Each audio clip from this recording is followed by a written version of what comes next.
In the bustling city of Chicago, where the streets are filled with endless traffic, bright lights, and the constant hum of life, lived a young couple whose story would one day reflect the struggles of countless modern relationships.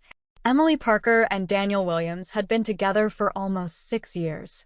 They had met in their mid-20s, fresh out of college, filled with dreams, and eager to build a future that seemed so certain at the time.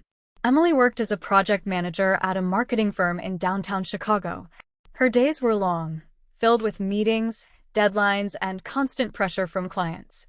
Daniel, on the other hand, was a tour guide for the Chicago Architectural Boat Tours, a job he loved because it connected him with people from around the world and allowed him to talk passionately about the city he adored. Despite their different career paths, they had once been deeply connected through laughter, late-night adventures, and endless conversations about everything under the sun. But like many relationships, the vibrancy of their connection had dulled with time. What started as minor disagreements about who should do the dishes or whose turn it was to walk the dog slowly evolved into deeper resentments. Emily often felt Daniel wasn't ambitious enough. She wanted to buy a house, start saving more seriously for the future, and perhaps start a family.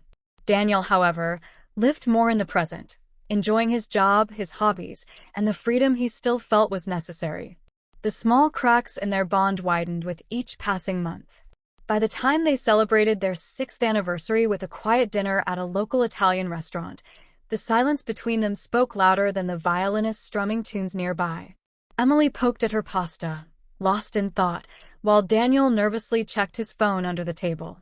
Both knew the truth they were avoiding. They were no longer the same people who had fallen in love years ago.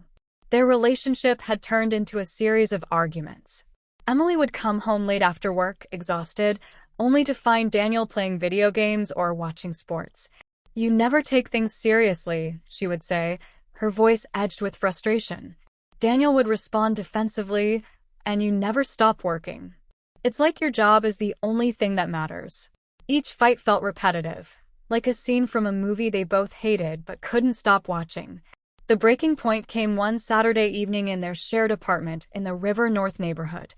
Emily had planned a dinner for Daniel's parents, hoping to show she was still trying. She spent hours cooking, setting the table, and making everything perfect. But Daniel showed up late, claiming he had lost track of time after drinks with a few coworkers. His parents had already left, uncomfortable with the tension in the air. Emily stared at the empty plates and then at Daniel, her eyes filled with disappointment. "Do you even care about us anymore?" she asked. Daniel didn't respond. He simply shrugged, which hurt her more than any words could. The next morning, Emily sat on the couch, holding a cup of coffee, staring out the window at the city's skyline. She felt numb. Daniel walked in, his hair messy, looking just as drained. Without much discussion, they both agreed. It was time to break up. It wasn't a dramatic ending filled with screaming or accusations. Instead, it was quiet, almost eerily calm, as though both of them had already rehearsed this moment in their minds countless times. But the breakup wasn't as simple as walking away. They shared an apartment, a dog named Cooper, and 6 years of memories. Dividing their lives felt like tearing pages from a book and trying to make sense of what was left. Emily took the dog, claiming she needed him more for comfort. Daniel agreed reluctantly but asked for visiting rights, joking half-heartedly as if Cooper were a child. The days that followed were filled with silence. Emily threw herself into her work even more, staying late at the office, avoiding the empty apartment. Daniel crashed on his friend's couch for a while, then rented a small studio apartment nearby. Nights were the hardest for both.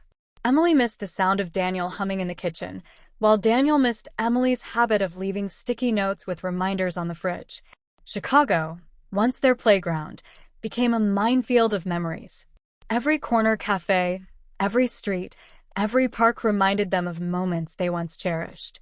Emily couldn't walk by Millennium Park without remembering the summer concerts they attended, and Daniel couldn't ride his tour boat without glancing at the skyscrapers and recalling how Emily used to sit in the front row, cheering him on. The irony of modern relationships is that love doesn't simply vanish after a breakup. The feelings linger, sometimes in small bursts, sometimes in overwhelming waves. Emily and Daniel found themselves caught between missing each other and knowing they weren't right for one another anymore. It was a painful paradox, loving someone deeply but accepting they could no longer stay together. Weeks turned into months. Emily slowly began to heal, finding solace in yoga classes and late-night phone calls with her best friend Rachel. Daniel, meanwhile, started writing, a journal that allowed him to express what he never could say aloud. In those pages, he admitted his fears, his regrets, and the part he had played in letting their relationship crumble. One cold November afternoon, they accidentally ran into each other at a coffee shop in Lincoln Park. Emily was reading a book, sipping her latte, when Daniel walked in. For a brief moment, time froze. Their eyes met, and memories of 6 years came rushing back. Daniel gave a small nod, and Emily smiled faintly. They exchanged a few words, polite and brief, about how life was going. Neither dared to bring up the past.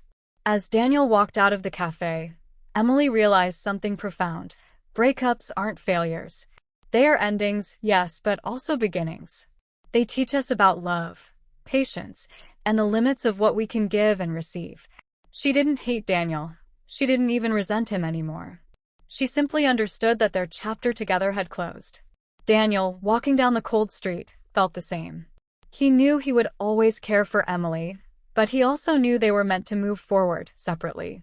The city lights flickered above him, and for the first time in months, he felt a sense of peace. Their story, like countless others, was a perfectly captured scene of modern relationship problems, a reminder that love is beautiful, but sometimes letting go is the bravest act of love of all. And so life moved on. Emily eventually moved to a new apartment, redecorated it with bright colors, and found joy in small things again. Daniel kept writing, turning his journal into essays he one day hoped to publish. Though their paths had diverged, they both carried the lessons of their love and breakup into their futures. Because sometimes, the most powerful stories aren't the ones that end with happily ever after, but the ones that end with two people learning to find happiness on their own.